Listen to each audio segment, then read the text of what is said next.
The best graphics cards are the beating heart of any laptop or gaming PC, and everything else comes second. Without a powerful GPU pushing pixels, even the fastest CPU won't manage much. While no one graphics card will be right for everyone, we'll provide options for every budget and mindset below. Whether you're after the fastest graphics card, the best value, or the best card at a given price, we've got you covered. Number 1. GeForce RTX 4090. For some, the best graphics card is the fastest card. Pricing be damned. NVIDIA's GeForce RTX 4090 caters to precisely this category of user. It's also the debut of NVIDIA's brand new Ada Lovelace architecture, and as such will represent the most potent card NVIDIA has to offer, at least until the inevitable RTX 4090 Ti shows up. If you were disappointed that the RTX 3090 Ti was only moderately faster, till the 30% than an RTX 3080 in most workloads, RTX 4090 will have something more to offer.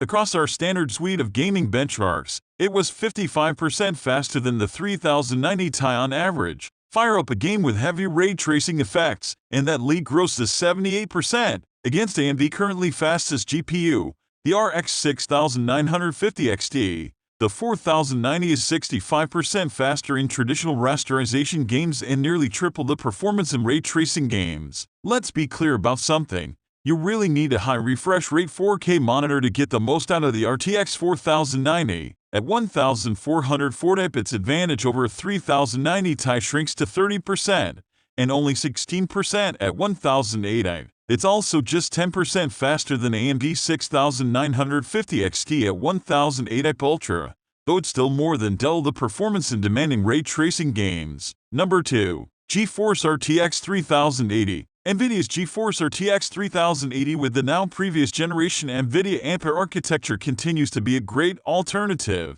though it's now lost some of its luster. The recommendation also applies to all RTX 3080 cards, including the RTX 3080 Ti and RTX 3080 12GB depending on current prices. Right now, the best deals we can find are $730 for the 10GB card, $740 for the 12GB model, or $800 for the 3080 Ti. If you like to max out all the graphics settings and play at 4K or 1440, this is a great choice. It's more than you'll generally need for 1080 gaming, unless you're running the latest ray tracing games, in which case DLSS support should also help performance. DLSS also works without ray tracing, and is currently available in over 200 games, so it's definitely a feature that's worth a bit extra. AMD offers the Universal FSR 2.0 as an alternative to DLSS, but it's not in nearly as many games. Intel's SS meanwhile sounds a lot like DLSS, only for Intel GPU, which limits its utility on non-ARC GPU.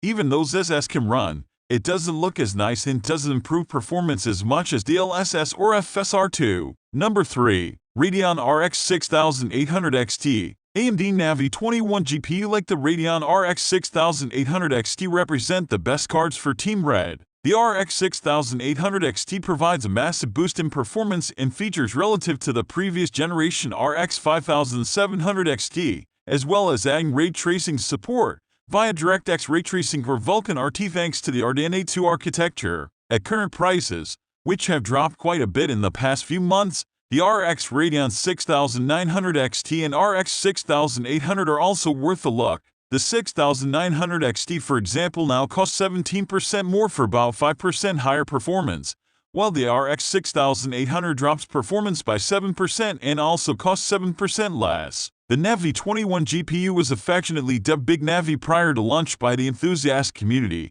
and we got exactly what we wanted. It's over twice the size of the previous generation Navi 10. With twice the shader cores and twice the RAM. Clock speeds are also boosted into the 2.1–2.4 GHz range, depending on the card model, and AMD did all this without substantially increasing power requirements.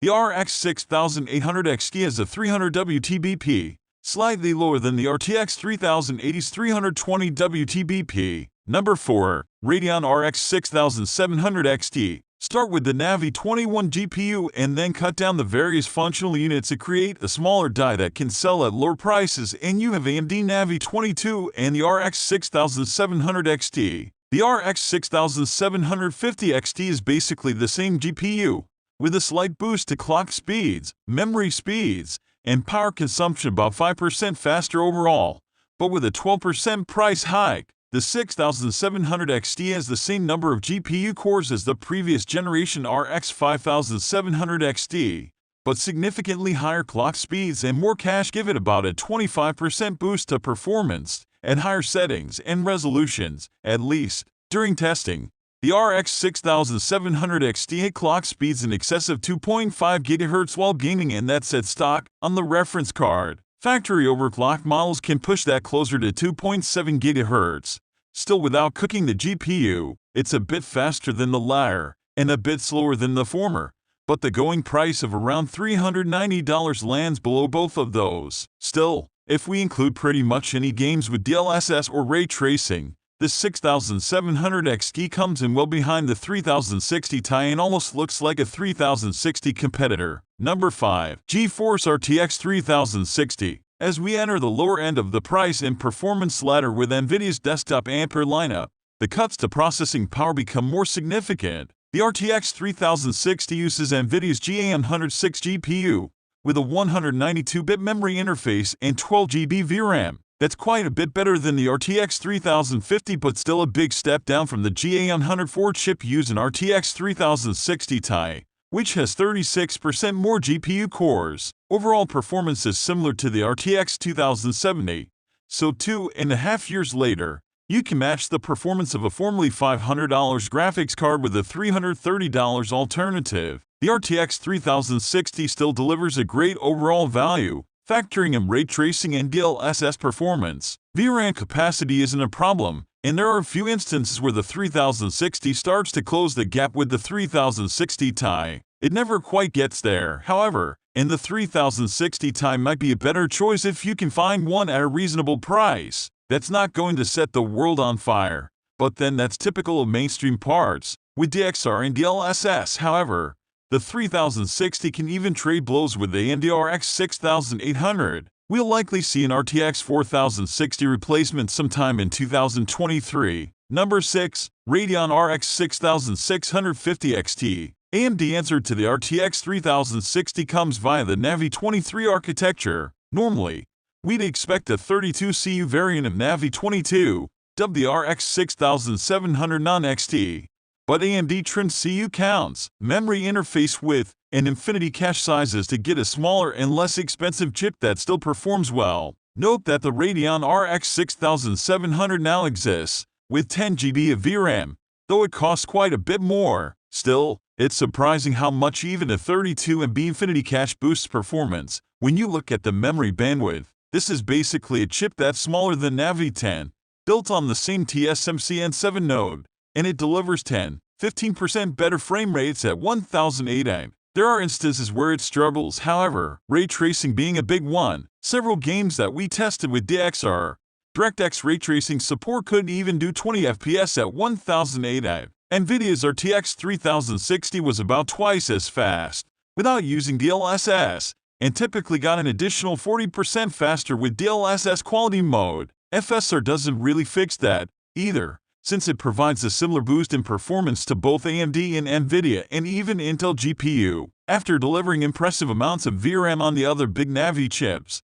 the RX 6650 XT and RX 6600 XT feel like a letdown. That's reflected in current online pricing, which has helped turn things around a bit. Against the RTX 3050, which carries a similar online price, the RX 6650 XT looks awesome. AMD isn't due to replace its current mid-range offerings until sometime later in 2023. Number 7. Intel Arc A770 16GB Limited Edition. Testing the Intel Arc A770 Limited Edition was a bit like dealing with Dr. Jekyll and Mr. Hyde. At times, performance looked excellent, sometimes even matching the GeForce RTX 3060 Ti. Other times, Arc came up far short of expectations, trailing the RTX 3060. The drivers continued to improve, however, and we can't help but feel there is a lot of as yet untapped potential. The feature set with the A770 Limited Edition also impresses.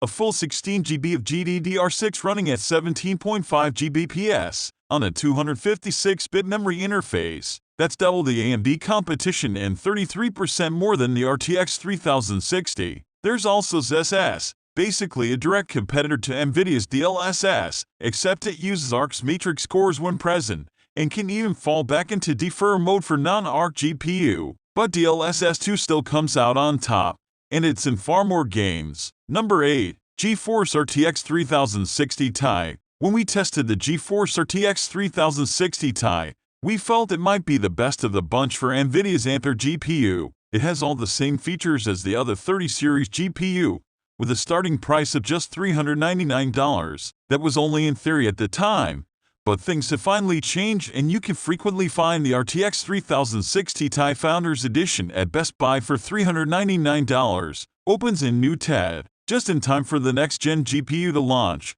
The RTX 3060 Ti beat the previous Gen 2080 Super in our testing, winning in every game we ran. It was also only about 9% slower than the RTX 3070 but cost 20% less. If you're still sitting on an older GTX 1070 or RX Vega 56, the 3060 Ti is up to twice as fast, sometimes even more, in the latest games. The only real concern is the lack of VRAM. 8 GB is mostly enough, for now.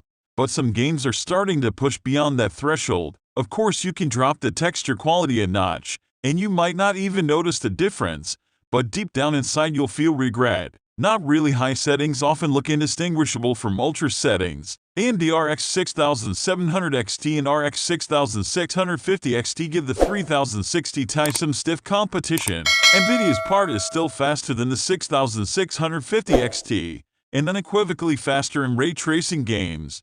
But the RX 6650 XT currently costs about $100 less. The RX 6700 XT meanwhile gives you 50% more memory, 10% higher performance in standard games, and costs $10 less.